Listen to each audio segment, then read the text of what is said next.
Well, good afternoon and welcome to the US and FGMC Network's event, Preventing Gender-Based Violence and FGMC within US refugee communities. My name is Carey Walovich and I am the Operations and Partnerships Manager at the network. I hope everyone is doing well during these COVID times. I and the network's National Director, Dr. Natoschia Scruggs, are very excited to welcome our guests from the International Institute of Minnesota, who I will introduce shortly.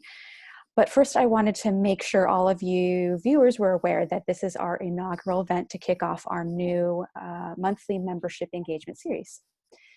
Every month, the network will be hosting an engaging and informative event that highlights and amplifies the incredible work of you, our members, what you're doing to eradicate FGMC in the US and around the world. As most of you know, the mission of the network is to eliminate FGMC by connecting, supporting, elevating, and advocating on behalf of and with our diverse stakeholders engaged in prevention, education, and care. This engagement series will not only help you stay informed about what your colleagues are doing, but will provide a space for all of us to connect, discuss shared challenges and best practices, and highlight wins and successes. Our goal of this series will be to allow our community to further collaborate and engage with one another so all of our voices are heard and contribute to our dialogue on how to end FGMC in the US. The format of each event will vary. Sometimes it will be pre-recorded interviews like today. Sometimes it will be streamed live via Facebook or Facebook Live. Sometimes it will be an open forum where we can all share our ideas and challenges and successes. And at times it will even mark the launch of an important report or a collection of resources. Just like the format, the topic and member organization featured each month will be different as well. And with that, I'd like to introduce our very first speaker, Micaela Schuneman, Director of Refugee Services at the International Institute of Minnesota.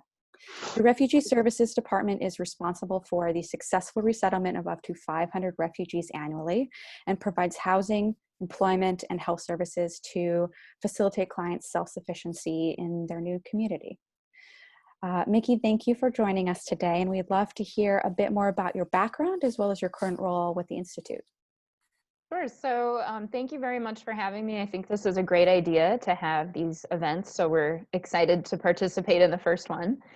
And yes, so my background is actually as an immigration attorney. So before working with the International Institute, I practiced immigration law here in Minnesota, and then started working at International Institute as the director of our refugee resettlement program in 2014. So I've been here for a couple of, pretty interesting years, I would say, for the past few years. Things definitely were different when I started in 2014. We were resettling a lot more people. So yeah, so I've gotten to see some of those changes, of course, over my time here. And then we also have other services to support our newly arrived refugees. So the Refugee Resettlement Program is a very short 90-day program that is through the federal government. It's a federal program. But then we have many other programs within my department and also at the International Institute to support the new arrivals when they get here. So we know 90 days is not enough, of course.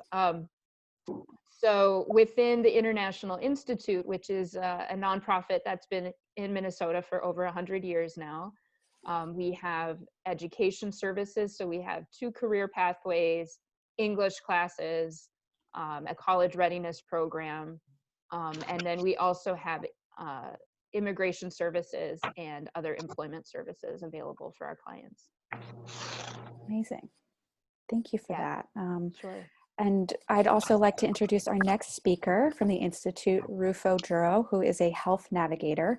In her current role, she focuses on women's health needs and COVID care navigation.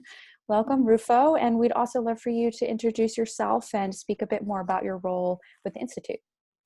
I originally came from Ethiopia. I have been here for over 25 years. And my background before joining the Institute is a science background. I'm a research chemist for over, I worked for many years.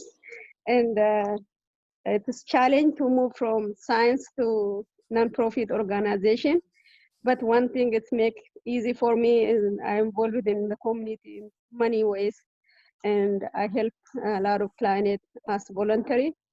And this it's not something new for me, but I am happy to join my new job is at an institute, and very happy to work in the especially in the refugee service, because all my background in my family are refugee, and I have been through a lot of experiences as refugee and as a caring mother and a caring advocate.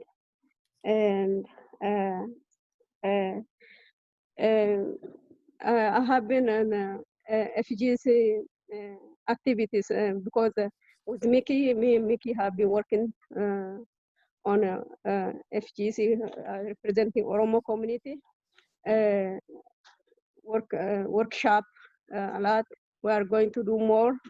This time is joining the Women Health Needs Study interviews. It's going to help more and bring a lot of clients.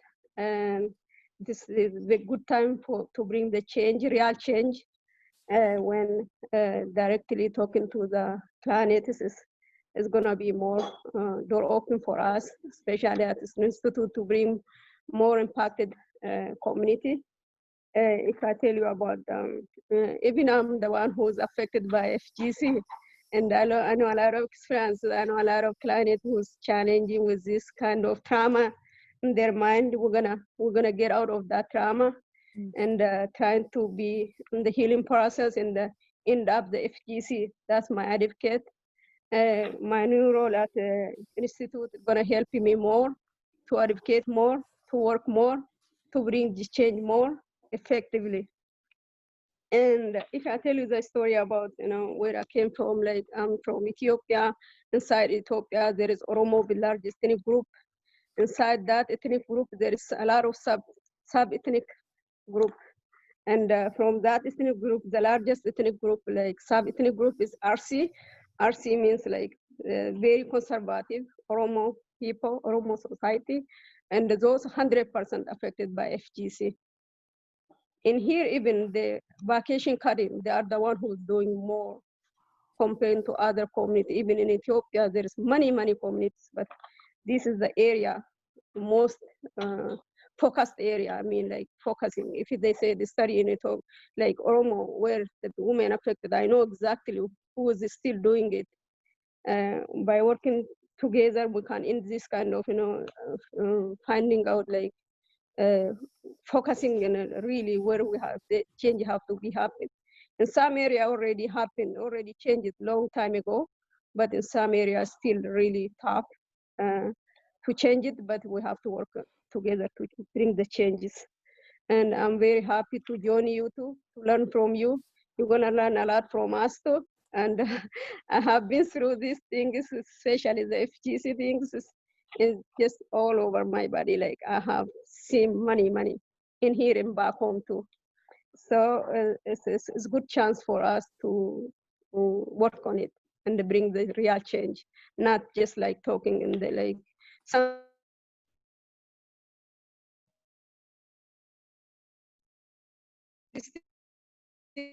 The FGC has to be stopped since 2013, but it's not like what is in the paper is not implemented in the some communities, some societies still doing.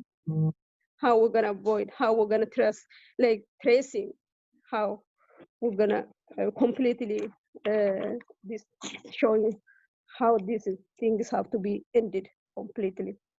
That is those who know this is who already in that community, not somebody who just spreading the paper or doing media or something like that. So now we have to work like grassroots. That's all for now. I have like to join. Thank you for giving us this opportunity. Yes, well, thank you again for your time and your advocacy and your story, and we're excited to learn more from you both today. And finally, I'd like to introduce Dr. Natoschia Scruggs, who is our National Director of the U.S. Network. And Natoschia, thank you also for being here with us for this conversation today and lending your expertise. Before you joined the network, you worked extensively on refugee and asylum-related issues. Could you speak a bit more about your background in that work? Absolutely. As Carey said, my name is Natoschia Scruggs, and I just want to say up front, I'm not a survivor, and FGMC has not affected me personally. So I want to say that I'm always happy to hear from people like Rufo, because I consider myself to be an ally, but I totally defer to their experiences and am always in awe of the strength that it takes to keep speaking about the issue, and grateful that I can even share the same platform with someone like Rufo. But I learned about FGMC through academic channels, because I did my master's degree in political science and focused on sub-Saharan Africa. So obviously I learned about it then, and then went on to do my PhD in African diaspora studies, and wound up doing my dissertation and a lot of my focus on Somali refugees, and obviously learned about it through doing that work, because I think the prevalence rate for Somali people who are from Somalia is approximately 98%. So as Rufo said, there's certain populations where the prevalence is so high that your chances of meeting someone who's undergone it or talking about that topic or coming across it are going to be greater, and certainly Somalis for me were. I went on to, after I finished my degree, I went on to work in government for almost a decade. And I worked on refugee and asylum policy.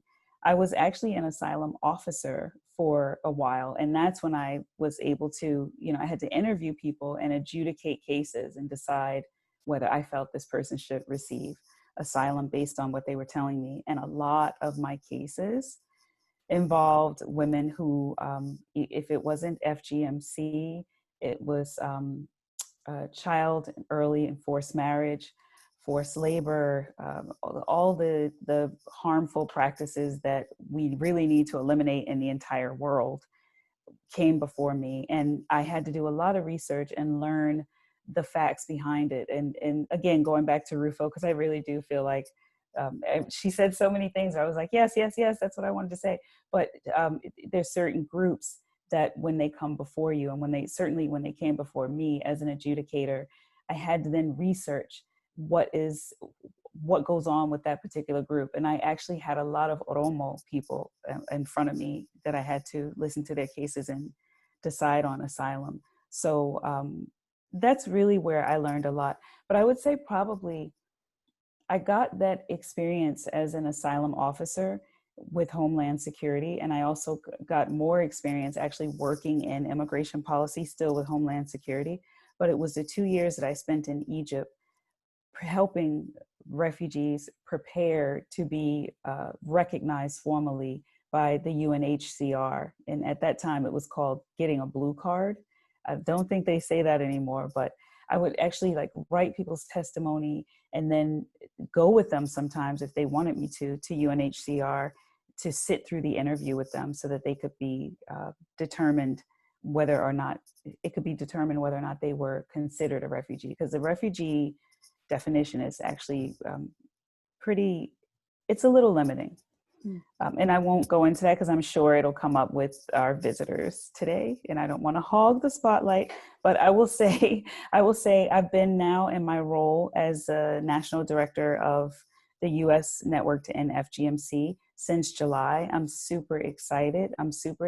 Because of exactly what we've heard already today. I get to meet some of the most amazing activists, survivors, allies, medical professionals, people who are coming from all walks of life, every age group. We even have some teenagers who Carey and I have already been in touch with, who are just phenomenal, and all brought together under this umbrella of fighting for human rights, because ultimately that's what this is about. It's about human rights and protecting the bodies of women and girls, and I'm all about that. So I'm happy to be here, and I'll be around to answer anything else you have. Carey, but I'm really raring to hear more from Micaela and from Rufo. So with that, I turn it back over to you. Thank you, Natoschia. So I'd like to kick off our discussion with a policy-related question. And as we all know, and as Mickey, you've alluded to, is the Obama and Trump administrations have very vastly different approaches to immigration and refugee policies. So could you summarize in a few sentences how your work was impacted under each administration? Sure. So the refugee resettlement program has been traditionally, the US has had a very robust program of approximately an average of about 90,000 refugees admitted each year into the US. And that number has fluctuated over time, over the 40 years that the program has been in existence, but that was the average, about 90,000 refugees per year. When I started working at International Institute, the refugee ceiling was 70,000. And then the following year, the president at that time, President Obama, raised the refugee ceiling to 85,000. And then in his final year in office, he raised it to 110,000. And so most of the refugees that come to Minnesota through the resettlement program are coming to join family members. We already have a very large community in Minnesota of refugees. So we have the largest Somali community in the United States. We have one of the largest Karen communities in the United States, and the Karen are an ethnic group from Burma who have been resettled over the past couple of, decades at this point.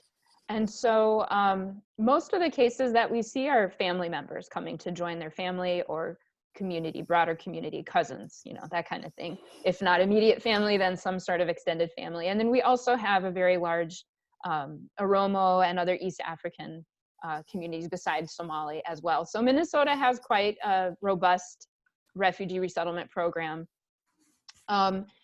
So when President Trump took office, of course, within the first week, he issued his Muslim ban, which at that time, the first version of the Muslim ban did include refugee resettlement. So it stopped the resettlement program pretty much in its tracks. And then throughout the next at least 6 months, I'm trying to think back now to that year, the program sort of started and stopped based on the different court actions that were happening, because there were several lawsuits filed across the United States. So over the rest of that year, the refugee program kind of started and then would stop again and everything would get canceled. So we saw a lot of cases that we thought would be coming, people that we thought were coming, not arrive. And that was very hard for our community and of course for the staff in our office, having to call families and say, okay, we thought someone was coming, now they're not coming. Then a few weeks or a month later, they might get rebooked and then canceled again. And it was just kind of a stop and start for that first year of the Trump administration. What we've seen every year since then, of course, is a decrease in the refugee ceiling to historic lows. Right now, we're at the lowest of a refugee ceiling of 15,000, and then a drop in arrivals coming to, of course, follow with that refugee ceiling. The other thing, though, that was very specific to Minnesota is that certain populations were deemed as needing enhanced vetting processes, and that included Somali refugees. So we saw that for Syrian refugees and Somali refugees.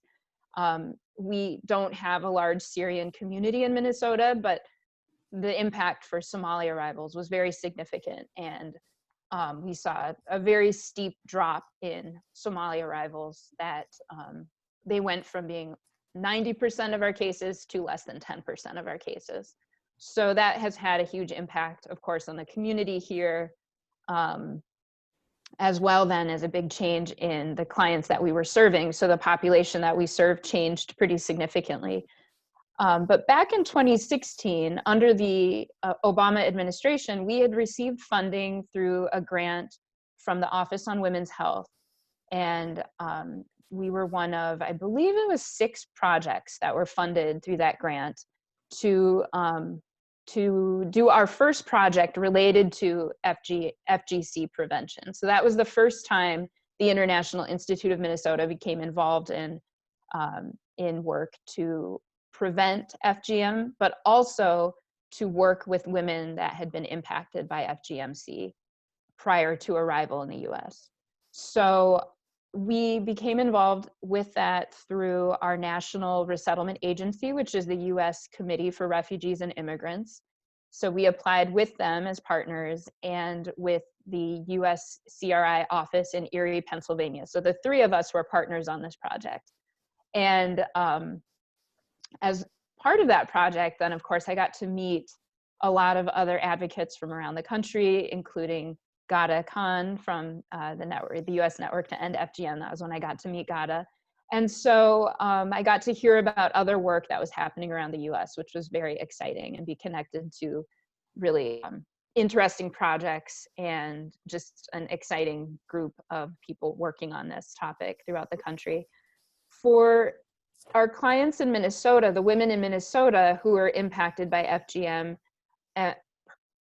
particularly among the Somali and Oromo communities, most of the women have undergone type 3 FGM, so the most severe type. And so what we were doing as part of our Office on Women's Health project is working on actually 2 different things. So we started with women's health workshops, and we use a curriculum that was developed by our partner in Erie with Penn State, so actually with some professors at Penn State.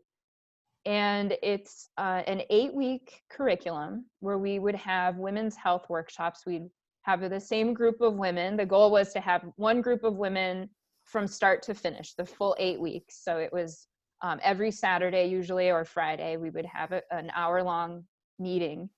And it was a facilitated conversation around women's health topics, but specifically around FGMC prevention, but then also helping to connect women to services, women who might need medical services or healthcare services related to their own FGM that they had experienced. But the group was open to anyone. It wasn't just women who had experienced FGM. That was not a requirement to be part of the group. The second component of our project was then to provide 1-hour training, sort of an FGMC 101, very short training for medical providers and social service providers. And that was something that, you know, I kept thinking, well, we're in Minnesota, everybody must already know this. And I was very surprised by how many providers were very unfamiliar with FGMC, or they kind of knew something, or they'd had some patients, but it really wasn't something that they were comfortable talking about or even asking their patients about. And that was my first exposure, because I don't have a medical background or healthcare background, in really kind of finding out how much the service providers still need to learn about how best to work with women and girls who have experienced FGMC. So that was how the International Institute became involved in this work. And then through one of our women's health workshops, we were very fortunate to meet Rufo. She actually was a participant and then was like, okay, now I want to get involved. Like, what can I do?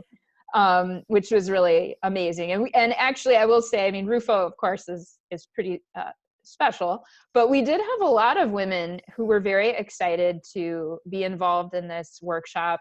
They would finish. So I kept thinking, well, who's going to come to 8 weeks? Like, that's a big time commitment for women. And all of the women that in our community are busy. They have kids, they have jobs. You know, this is like a big deal to have to take an hour out of your Saturday.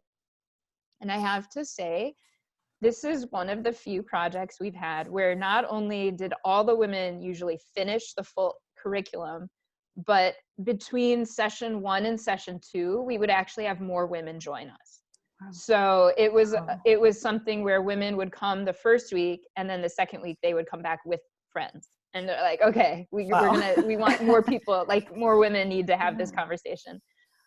So rather than being scared by the 8 weeks, women really enjoyed that time to kind of have these, you know, like I say, very guided conversations, but it was also sort of a guard, like a safe space for women to be able to talk about their healthcare needs, have really rigorous debates about FGMC. You know, what were the origins, who, you know, some women feel very strongly there's a religious component, and then other women would kind of debate that with them.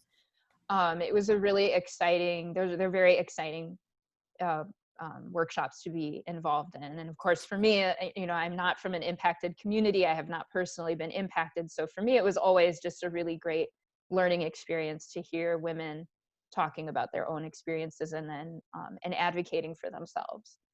Yeah, certainly. The other goals of course, besides helping women to connect to medical services, we also had the goal of providing information to women about the legal repercussions of practicing FGM in the United States, and that included vacation cutting. So we would talk about how vacation cutting was a violation of federal law in the United States, which was sometimes a surprise to women. Most women knew FGM is illegal in the United States, but they were unaware of the vacation cutting provision of the federal law. So we definitely talked about that at all the sessions. It's excellent.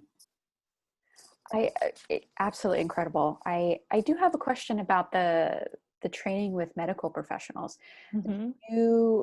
Did you go out to those communities and give the trainings, or did they come to you guys? No, for all of the project, for the trainings, the provider trainings and the women's workshops, we would go to people. We would have the women's workshops usually in a community building close to where a lot of people lived, sometimes in an apartment building, that community room. We would reserve the room, and then so it was really easy for people to access. For provider trainings also, we would go to clinics, to hospitals, to schools. A lot of the nursing schools in the Twin Cities invited us to come. So we would definitely make that mobile. It was a mobile training because we wanted it. We'd often go to like staff meetings or lunch hour meetings because it's just an hour-long training. So yeah, we took that on the road. That's fantastic. And yeah. the mobile training. Medical providers are so busy, you know, the Sure. drive time and all of that. Like we didn't want to have to burden anyone. So we would just go to them. Yeah.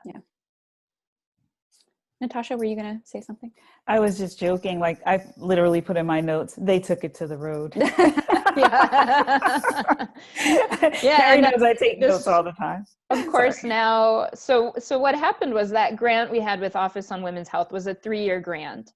And so our project actually ended in 2019. So we spent the past year really trying, and before that as well, of course, we were applying for grants and funding to try to continue those workshops. And so we just in October started working with the Office for Victims of Crime through the Department of Justice. So we just received new funding to do another 3 years of our women's health workshops. Thank you. Yeah. Yeah. So we're very excited to be able to restart those. And now, of course, we'll be using digital platform to provide the workshops. We can't do the in-person workshops this time around. So we're going to have to learn really how to do this through Zoom or through another platform to try to make it accessible. One thing that we're kind of excited about, though, is that we can have participation from other parts of Minnesota, right? Which is something that we couldn't really do before because it was a full 8 weeks. We couldn't drive to other communities to do the full session. So this way we thought, well, we could increase participation from around the state if we have it on a digital platform. So yeah, has, needing to do the next trainings digitally, has that impacted how you're recruiting or how you're communicating about the program? Yeah, we just started, so it's a pretty new grant, so we haven't done our outreach yet. We are working with another agency in town called the African Immigrants Community Services, so we've had meetings with them on how we're going to adapt our model to better serve people and whether we'll have participation. That's the other thing is, if you can't take women kind of to a private space to have the conversations, like how many, we're not sure how many women will be able to find that space, private space and time in their home to have the conversation with kids and families and all of the other things that are happening in homes right now. So we'll see. Yeah, it's going to be different, definitely different this first year. And then maybe in the next year, we'll be able to do in-person workshops again. Yeah. Rufo, I'd love to hear your thoughts on the workshops and, you know, your ideas for future workshops as well.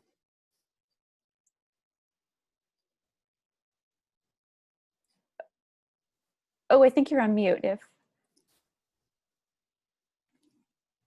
Sorry. Perfect. That's okay. I always forget to unmute myself. Yeah, I think it's for my side. It looks okay. I already have a women group already created. I'm the founder for that group. I'm already have networking. There's a lot of women in my group, in my organization, and I'm gonna use all those women. All are impacted by FGMC, and I think the technology gonna be tough if it is happen when COVID in place. Right. I will work that too. I think it's easy for me. I mean, I'm getting prepared for it. I know who to talk to. I know how to connect them, and we already in discussion about it. Every time I give, I seen the group of women, I always talk about FGMC. They are aware of it. It's not like before. They know about it, and they want to learn, and they want to prevent. You know, they want to. I feel like all of them against FGMC, and I hope I will get. I mean, it's not like before. You have been like bringing them to the workshop stuff. This time, I think it's going to be easier than last time. Well, that's encouraging to hear. Thank you for that. Natoschia, any thoughts from you? I know that you you have contacts in the refugee serving communities, particularly when you were there during the Obama administration. So anything to add kind of about our policy discussion? I think Micaela said everything that I wanted to point out. I think that the thing that people don't realize who don't work in refugee services or who don't track those statistics, it was just such a drastic drop off. I think that was what I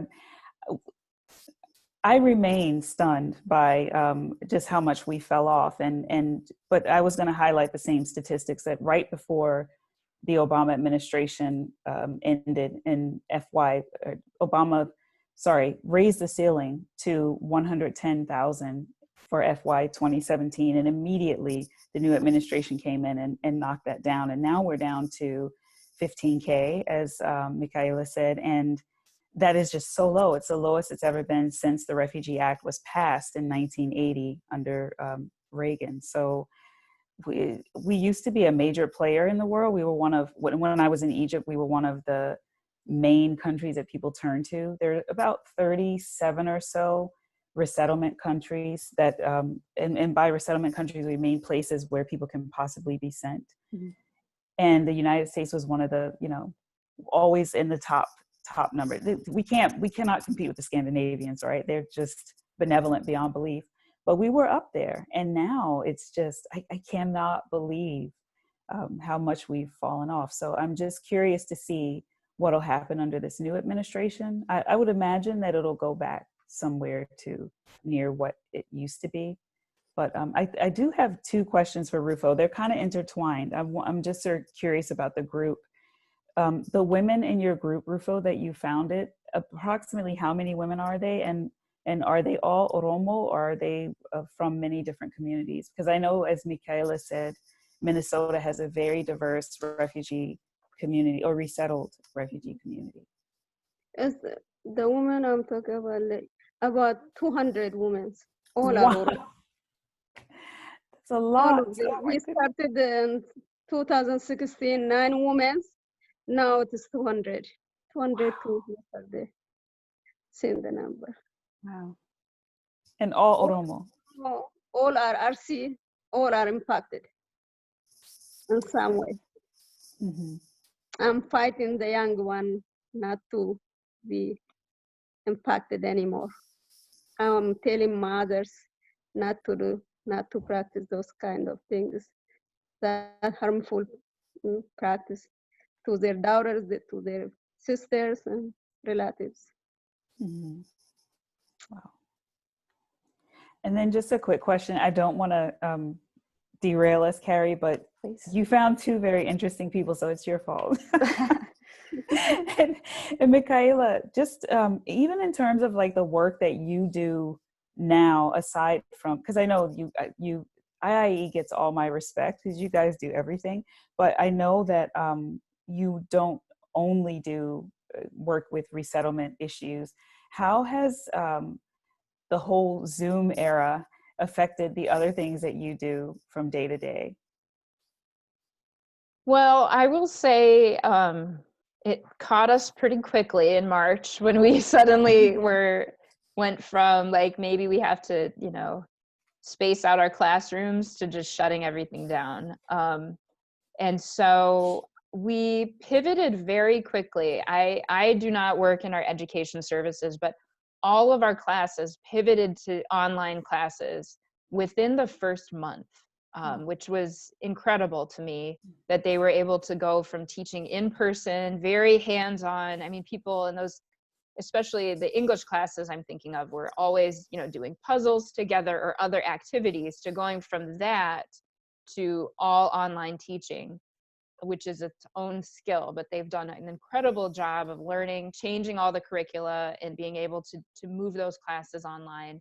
But then also our development team really hit the pavement to get funding so that we could buy tablets or computers or hotspots for students so that they could continue to take the classes. Because that was the other part of it, of course, is we can teach online, sure, because we can have the technology, but then how do you get the community members the technology that they need? Right. So that's something we really focused on all summer, was assessing who needed the technology, and then how could we access that technology for people so that they could still participate in classes. And to be honest, I will brag a little bit about International Institute of Minnesota, even though it's not me, so it's not my work, but we have had, our enrollment in all of our English classes has gone up over the pandemic. Wow. Whereas a lot of other classes in the community have lost students, of course, because of the access challenges. And so it really a lot of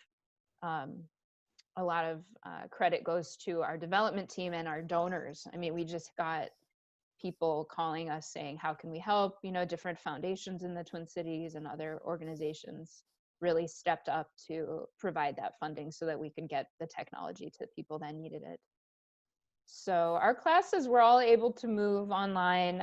Some of the things we have a very, I want to say a 30-year-old nursing assistant training program that has a real hands-on component, of course, with people learning, how to take blood pressure and those sorts of lab skills that we've had to really decrease the number of people in the building. So, a few people at a time were able to come in and do the skills training that they needed for those classes. But other than that, everything has migrated online.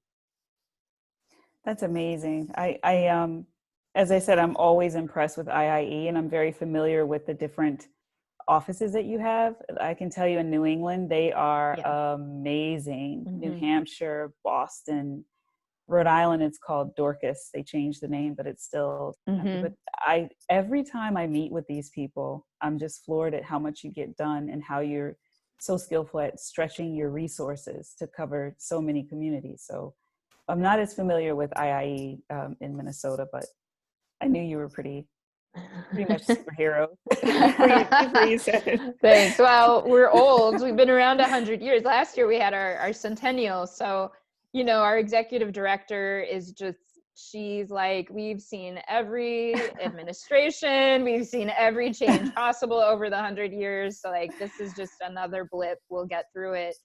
Not to minimize, of course, the challenges for the community, but it is kind of nice to look back on that history and kind of think like, okay, we've adapted to a lot of different things over the years, and this is something else we can adapt to, and have the confidence to do that. And in Minnesota, one of the other things that's been happening is the state has started this COVID care navigation project, and that's the other part of Rufo's work with us. So really reaching out to impacted communities, because in Minnesota, as around the rest of the US, disproportionate impact has been in communities of color and immigrant communities from the COVID crisis. So really making sure that resources are available to people in those impacted communities. And then also, we want to make sure, and Rufo can talk about this too, but sometimes when she's calling women to talk about the women's health needs study that we're working on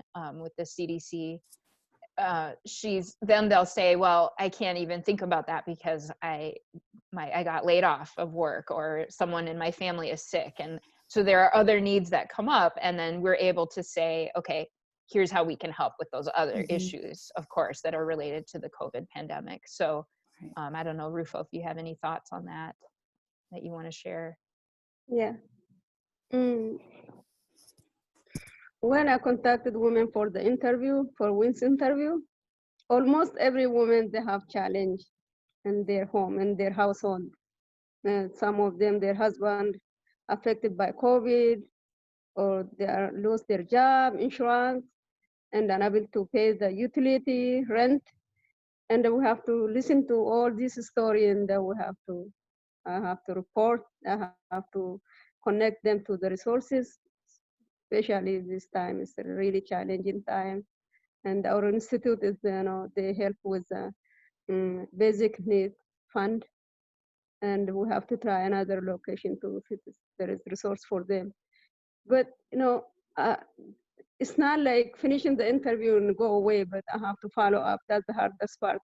Still, I feel like, oh my God, what I have to respond? Do I have like solution for them? Some of them really depressed even. They gave up life. Some of them really get emotional, very tough. At the end, some of them, they even cry. They feel like they ever gonna go back to normal or something like that. They couldn't handle it. It's a tough situation, especially for immigrant families. They came to these countries, they feel like, oh, no problem, no war, no disease, no nothing at all. They feel like they are like fitting into the best position or the best country, the best life or something like that. Some of the parents, the life is totally changed, even worse than back home, like very, very depressed and can't handle technology, especially kids are home and they don't even know how to like help the kids with the technology. They don't know anything about it before the teacher does everything for them, even home tutoring and taking them to the library and somewhere. They never even help them with homework. Even some of mothers, they don't even be in school, education, nothing, even their language.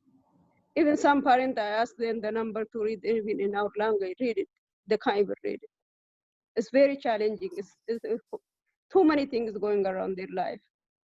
That's why they don't even know how to simple things like just application for like simple stuff to ask for it, and also responding on the phone, calling, like waiting 1 hour with the interpreter, even tough.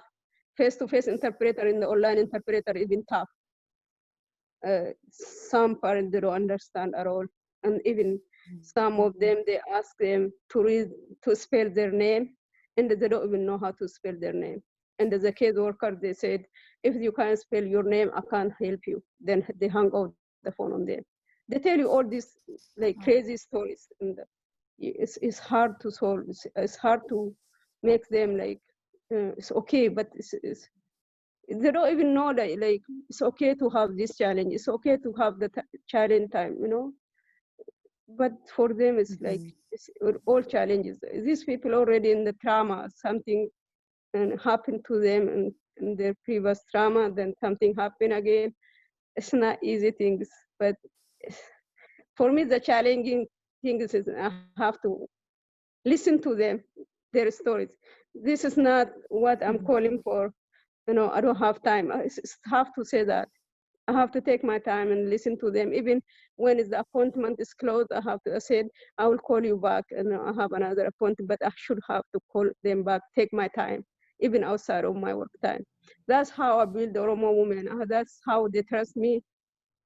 And they listen to me, I listen to them. That's how I build my trust. For me now, even these studies go away within 3 months, I'm still with them.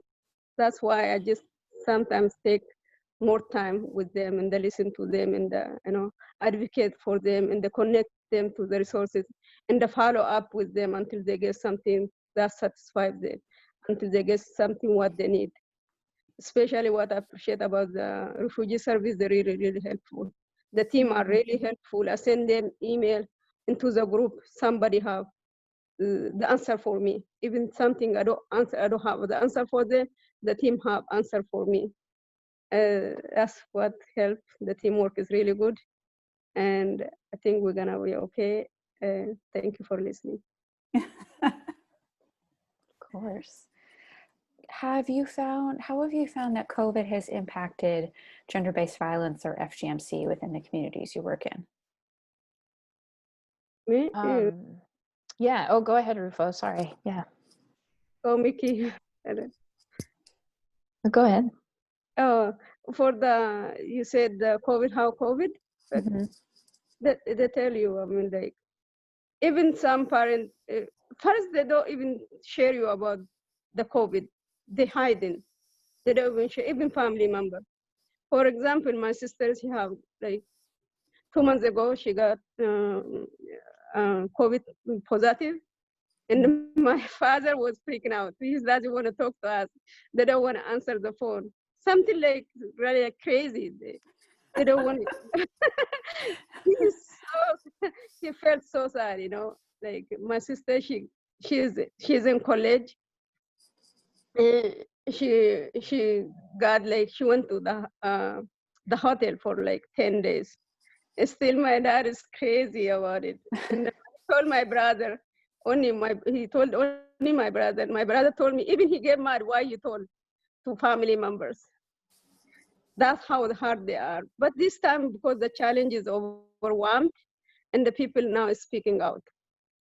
Is there any way we read about the resources and say, if you need any help, if anything, you need it, let me know. Do you have anything you're gonna say about, special need? They share you. This is what happened. COVID affected my family, blah blah.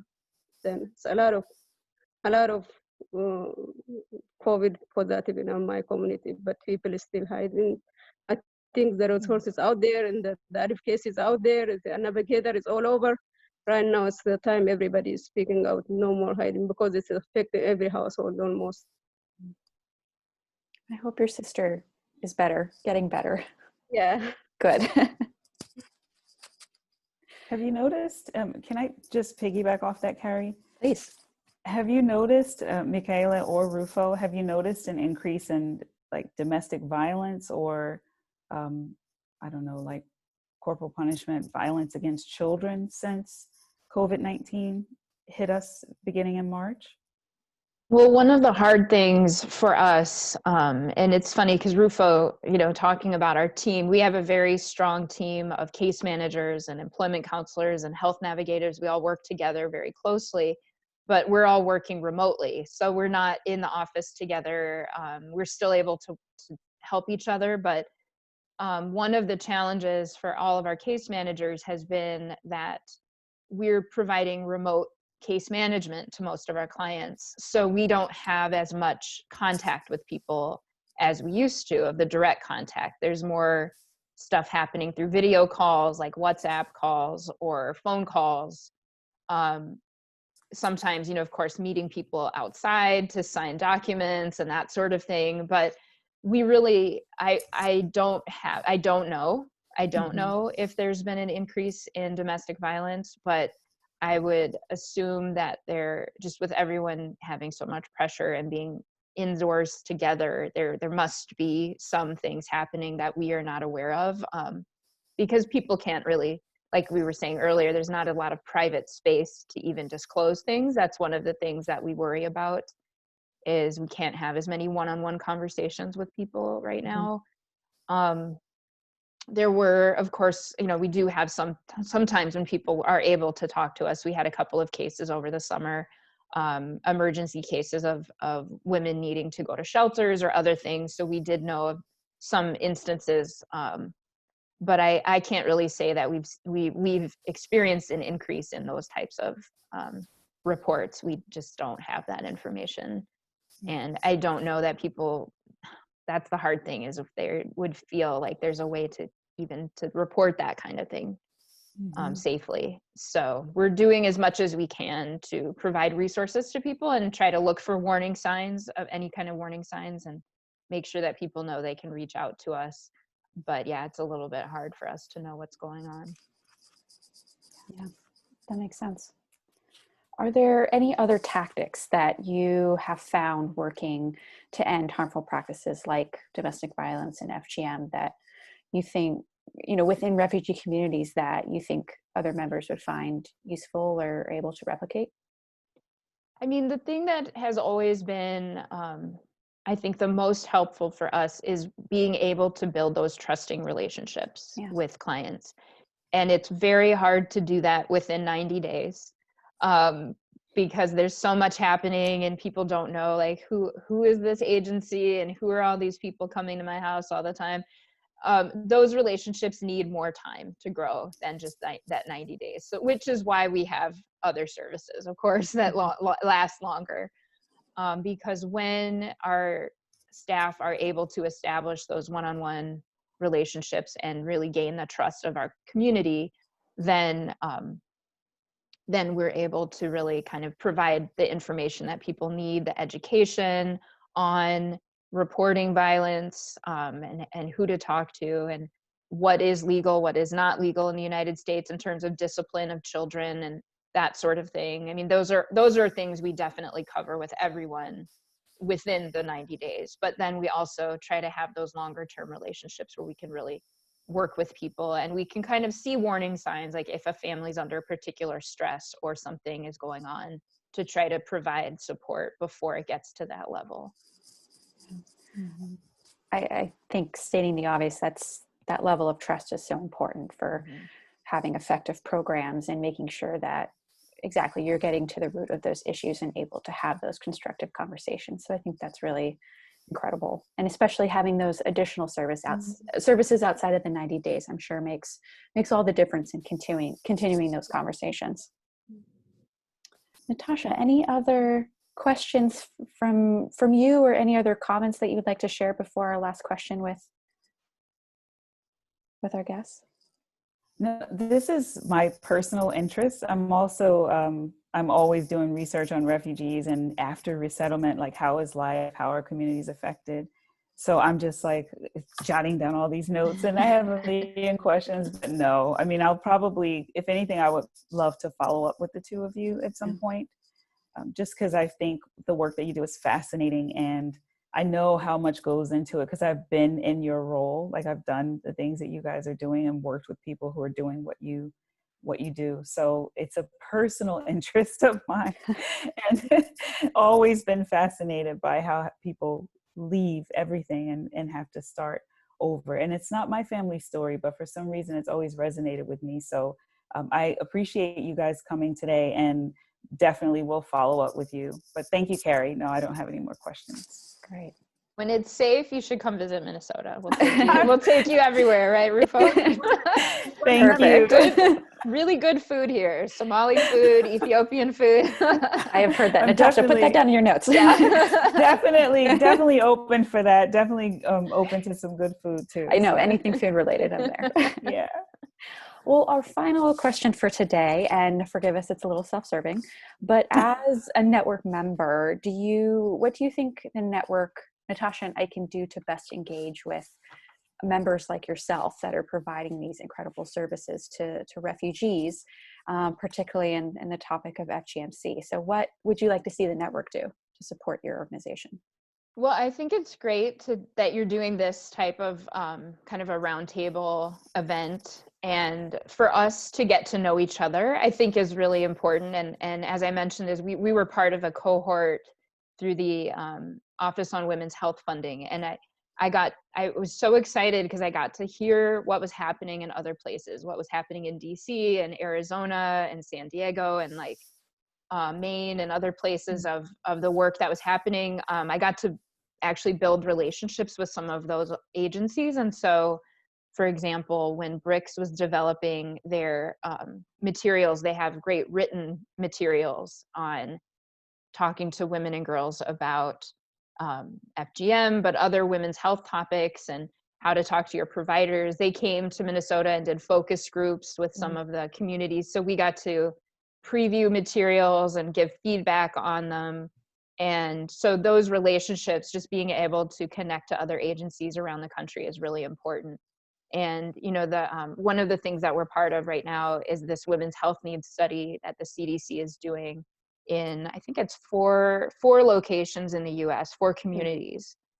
And so once that data has been collected and is being disseminated, I think it'll be a great way for the network, the US network to end FGM to talk about that and help communities understand, okay, what are the needs that women are having around the US and like how can we work together to kind of advocate for these things to support women and girls. So that'll be an incredible resource. I'm really happy to hear that you guys are participating in that. Yeah, we're very excited about it, and just learning more about what's happening in the US and then also abroad, of course, because you have the connection, the international connections as well. So yeah, all of that support is great. Thanks. Good, good. Rufo, we'd love to hear your thoughts. Do you have any ideas about how the network can be valuable to your work? Yeah. You learn from each other. It's good having networking with something similar you do.